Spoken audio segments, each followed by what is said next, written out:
Every time the idea of a road trip crosses my mind, my thoughts drift almost instinctively towards central Kenya. There is something about this region that stays with you long after you leave. Those who have traveled here will probably understand what I mean. It is a place where nature seems unusually generous. And perhaps that is why the call of the road here feels different.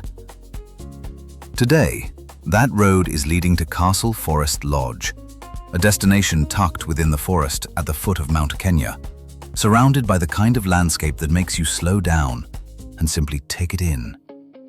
Join me, and let's see what awaits us at Castle Forest Lodge.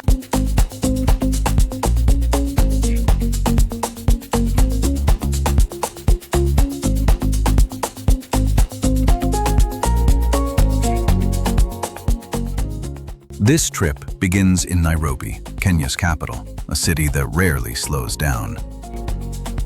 From Nairobi, Castle Forest Lodge lies roughly 145 kilometers away. In terms of driving time, that usually translates to about 3 to 4 hours, though weather and road conditions, especially traffic jam, can sometimes stretch the journey a little longer.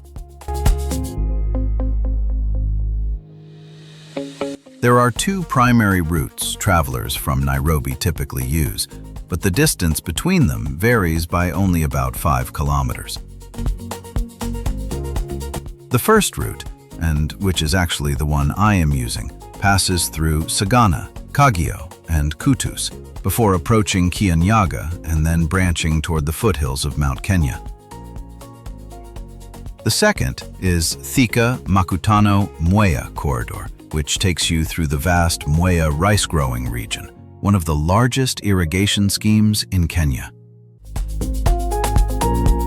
If you choose, you can also use the slightly longer Nairobi-Karatina route. After Karatina, you will connect toward Kerugoya before joining Rukenya-Kimunye Road, heading up into the forest.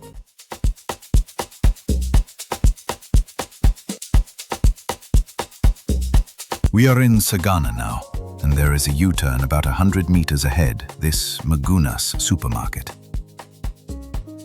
We will take the U-turn so that we can join the Sagana-Embu highway a few hundred meters ahead.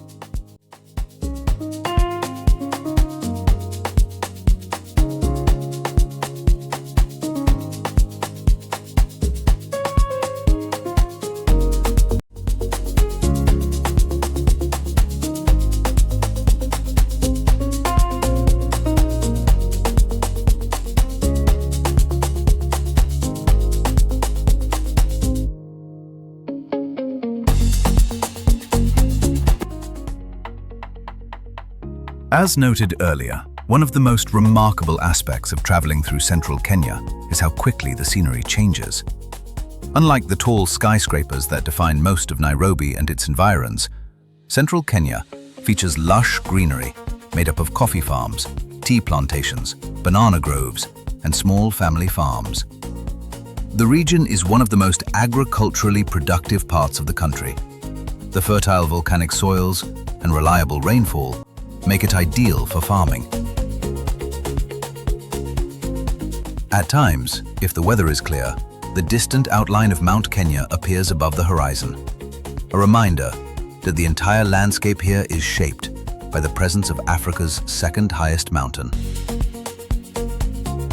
Another thing I've always admired about central Kenya is the relationship between the people and the land.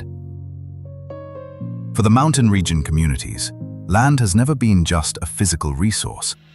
It is the center of identity, memory, and continuity. Throughout their history, societies in this region organized themselves around land. Clans and families held territories that were passed down through generations. Farming, especially crops such as maize, beans, and later cash crops like coffee and tea, shaped daily life and social structure.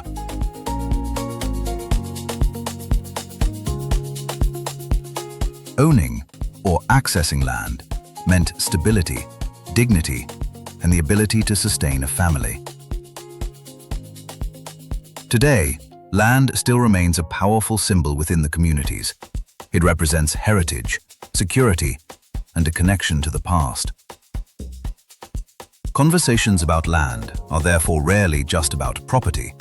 They are about history, belonging, and the enduring relationship between people and the soil they call home. This is Kirinyaga University. From here, I will drive for about 6 kilometers along this Gakwego Cabaret Road before joining Rukenya Kimunye Road that leads straight to the entrance to the Castle Forest Lodge.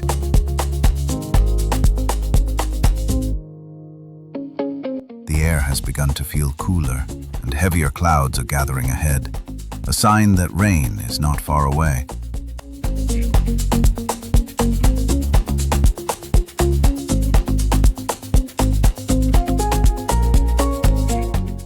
There is a bridge under construction here, so right now there is a makeshift alternative to help you cross the river. Actually, especially for the sake of this ongoing bridge construction, this Gakwego Cabaret Road can be avoided by driving ahead of the Kirinyaga University Junction, that is, along Road C73 for about 1 kilometer, and then take a left turn to Rukenya Kimunye Road.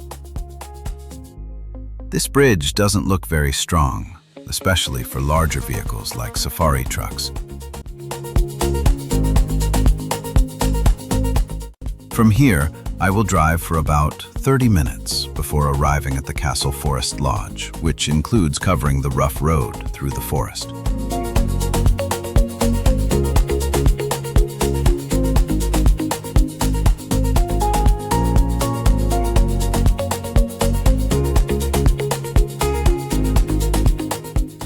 And finally, here we are, the Castle Forest Station, one of the entry points into the vast forest ecosystem that surrounds Mount Kenya.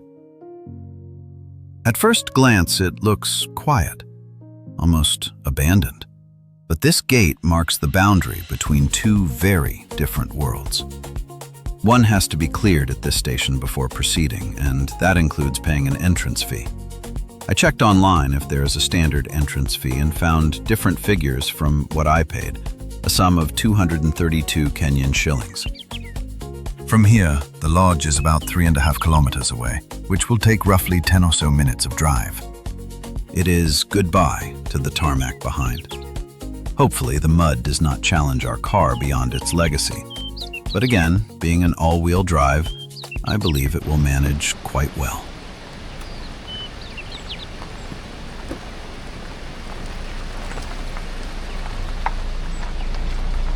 This is Tiba River Bridge. It is not a large structure, not something designed to impress. In fact, it feels almost modest. The Tiba River is one of the many rivers that originate from the forests of Mount Kenya. The water you see flowing beneath this bridge begins its journey high up in the mountains' cloud forests, before making its way through valleys, farms, and communities further downstream, including the Mwea irrigation scheme.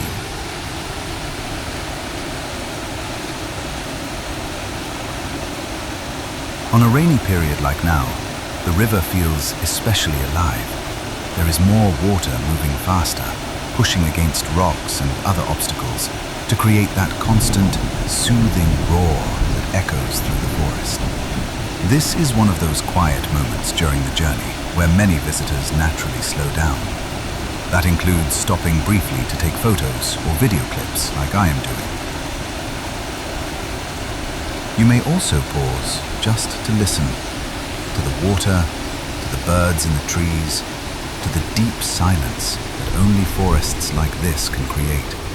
Because out here, away from the busy streets of Nairobi and the constant rhythm of urban life, even something as simple as crossing a river bridge becomes an experience.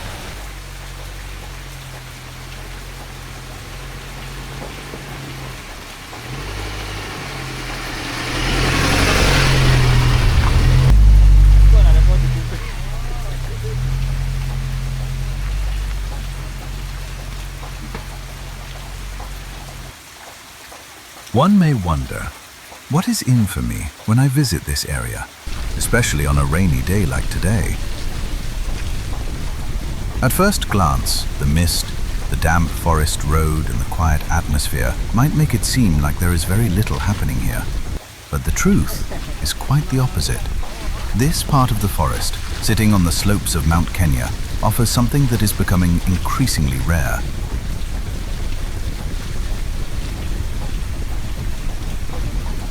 A place to slow down.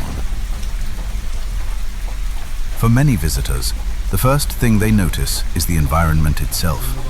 Castle Forest Lodge is surrounded by dense indigenous forest, tall trees that disappear into the clouds, and the constant sound of water moving through the landscape. On a rainy day like this, the forest becomes even more alive. The mist drifts slowly through the canopy. Small streams swell with fresh mountain water, and the entire area feels calm, almost untouched.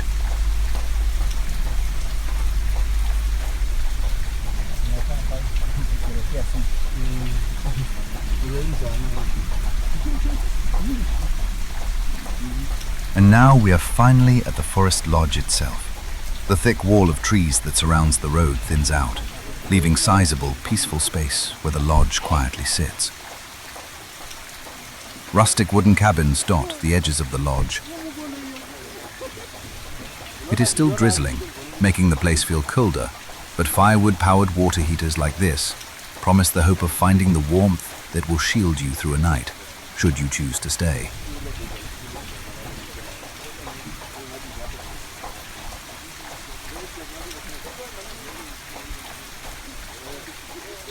They have a sizable swimming pool and several sitting areas, though visitors will likely find them more inviting on warmer days.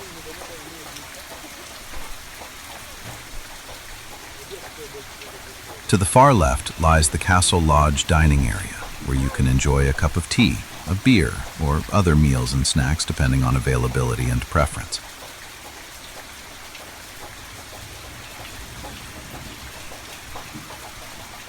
A crackling fireplace inside adds a welcome touch of warmth on a chilly day like today.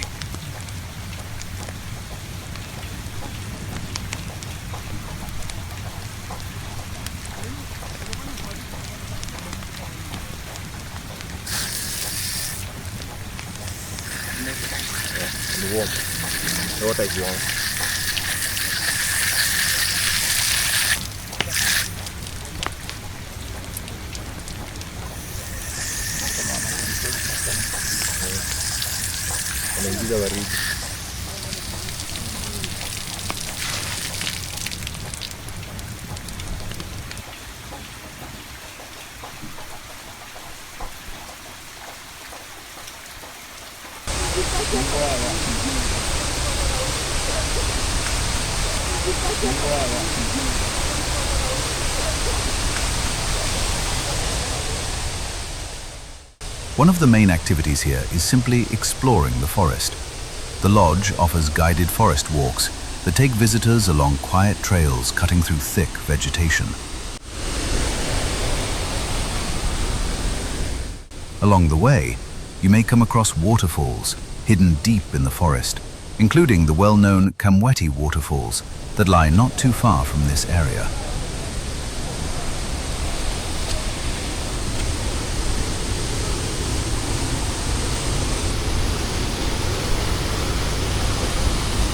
This place might seem extremely cold right now, but in reality, it is, maybe or not, as cold as it appears. On a rainy day, temperatures around this waterfall usually range between 10 degrees Celsius and 17 degrees Celsius. On warmer days, they typically rise to around 21 degrees Celsius to 24 degrees Celsius.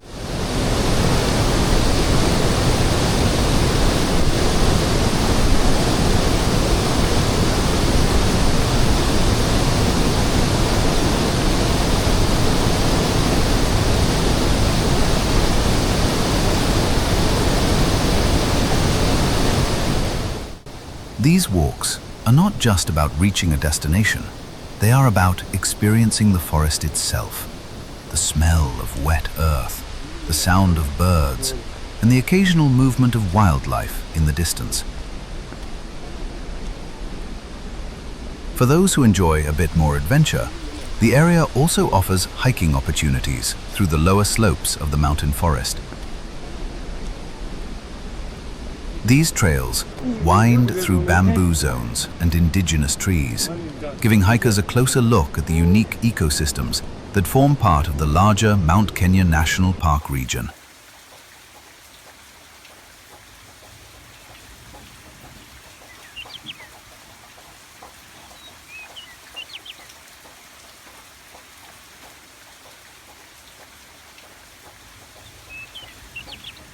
So, with all that this video has covered, and a lot more that could be covered, the question becomes, is this trip worth making?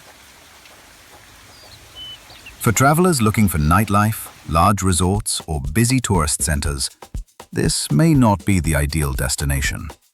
But for those who enjoy nature, quiet landscapes, and mountain forests, Castle Forest Lodge offers something quite rare. It is a place where the forest still feels dominant, where the environment shapes the experience, rather than the other way around.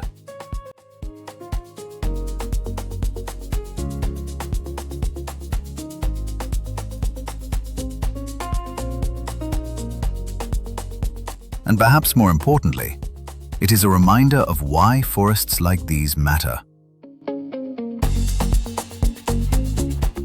Places such as Castle Forest are not only beautiful travel destinations, they are also critical environmental systems that protect biodiversity, regulate water supplies, and maintain ecological balance. Preserving them ensures that future generations will still be able to experience landscapes like this.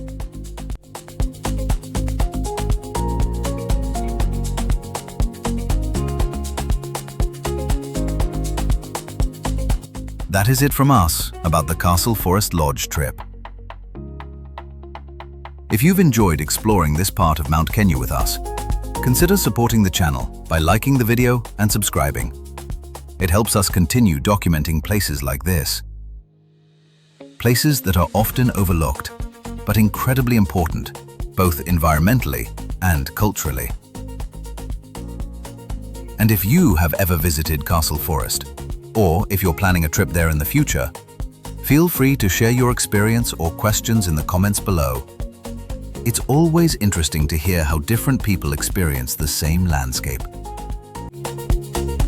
Thank you for watching, and we'll see you in the next journey.